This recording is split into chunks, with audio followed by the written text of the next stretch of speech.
What's up, everyone, and welcome back to the Clone Wars Chronological Rewatch. Today we are starting to talk about the final arc in Season 5, the Ahsoka's trial arc. I don't know, the temple bombing arc. I don't know what to call this one, but it's the last one. And this one's called Sabotage, and it's the one where the Jedi Temple hangar is bombed, and Anakin and Ahsoka are recalled to investigate the crime. What did you think of this episode?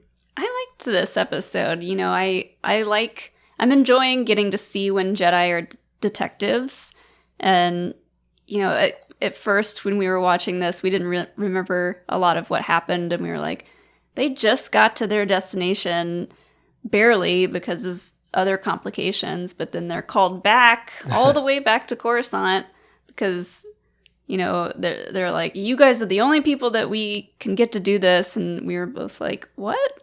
Why? But then we find out it's because they were not there. They needed someone impartial and someone they definitely know couldn't have done the bombing. Which apparently Obi-Wan wasn't there either, or I don't know where he was. He was there at the first scene, and then he was a hologram later. So it's like, all right, security's not that tight. You just let Obi-Wan leave. He's the most suspicious of the bunch. Yeah. Everyone's like, Obi-Wan, we know it wasn't you. You can go do something else. Yeah, he's a terrible liar.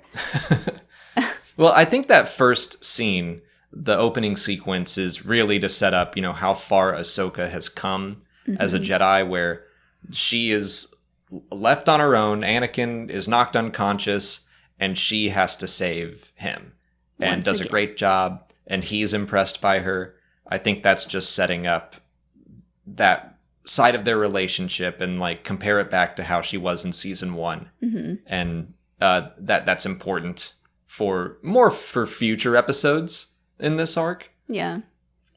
This episode introduces something that I forgot was in the Clone Wars and never really expected to see in Star Wars, and that's nanobots. Yeah, I kind of forgot about that too. I remembered the bombing, but I didn't remember that it was because of nanobots that someone ate. Yeah. Was force-fed or something. That's creepy. Yeah. It seems a little bit strange. Sometimes things will pop out in Star Wars and I'm like, I don't know if that fits, but whatever. The fact that you can ingest nanobots and not realize it is terrifying. Yeah, that's true. That just makes me think we all have them. Well, the theme for this episode is sometimes even the smallest doubt can shake the greatest belief. And this episode focuses more on the Jedi Order, but it's a good theme for the whole arc because it goes back and forth to Ahsoka, the Jedi Order, her belief in the Jedi Order and all that. That eventually she is accused for the bombing of the hangar, and everyone's so ready to throw her under the bus. We kind of get glimpses of that in this episode where the Jedi are like, it could have been a Jedi who did this, and they're all side-eyeing each other, trying to decide who they trust and who they don't. Yeah, Ki-Adi-Mundi looks real shifty. He always has, yeah. Which, by the way, at the end of this episode, he's training like a youngling in the middle of a hallway with an active lightsaber. People are walking around, and a blind youngling is just swinging his lightsaber. Come on, Ki-Adi-Mundi, take him to the training room. Maybe he trusts him. I guess so. He trusts him implicitly. He's another chosen one. Yeah. I found the chosen one this time. But yeah, that's kind of how we're seeing the Jedi in this arc, and especially this episode, is they're kind of losing trust in each other, but also public opinion is turning against the Jedi. That this war has been going on for 3 years, and everyone's like, the Jedi don't seem to be doing their job. Mm-hmm. They're not peacekeepers. They're also not, I guess, warrior enough to quickly end this conflict. So everyone's just kind of annoyed with the Jedi. Yeah, these are just more and more ticks on Palpatine's bingo card for things that he wanted to accomplish, to have the public opinion, go down for the Jedi, and for the Jedi themselves to not be able to trust each other. Mm-hmm.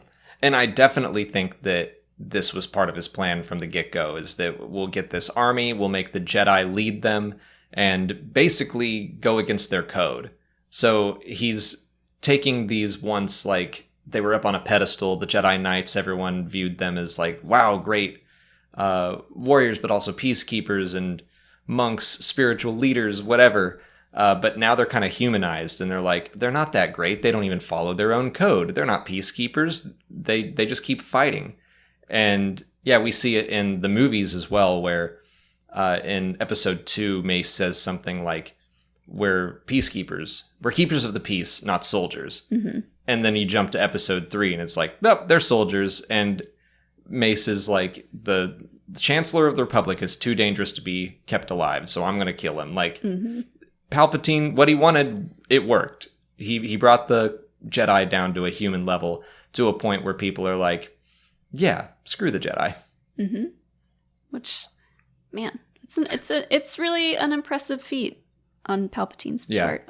It's something that I think George Lucas wanted to communicate in the movies, but man, it works a lot better in the Clone Wars, where you can see it happening slowly. Over the course of at first 5 seasons, and then an extra 6 on Netflix, and eventually 7 on Disney Plus. You see it in like episode 2, that when Obi-Wan finds out about this army, and then all of a sudden, they need an army, so they're given one, and then we jump to episode 3, and they're all generals and, completely fine with participating in this war as leaders of this army, that they were just kind of like, oh, but we didn't order this, but okay, we'll take it. Yeah, it's like, if not us, who? But I don't know, you could have probably found someone else. But I guess they thought that, like Yoda said, too sure of themselves they were. Mm-hmm. It was a trait becoming more and more prominent among the Jedi, and so they thought they could do it, and they couldn't. But I do like seeing some of this stuff, the groundwork laid here, comes back way down the line in season 7, like years after this episode happened. It's cool to see that they knew where they were going when Ahsoka left the Order, and she would have gone on her walkabout and seen that not everyone loves the Jedi, and she would have seen a different side of Coruscant to life. It's cool to see that starting to happen way back in season 5. But that's all I have to say about this episode. How about you? I think we covered all of it. It's cool to see this arc again, because I don't remember a ton about it. There's just a lot happening in this episode, but also there's a lot of cool, just like quiet moments where they're doing their little investigations, and the droid that helps them. Russo. Yeah, Russo, the droid. He's pretty cool.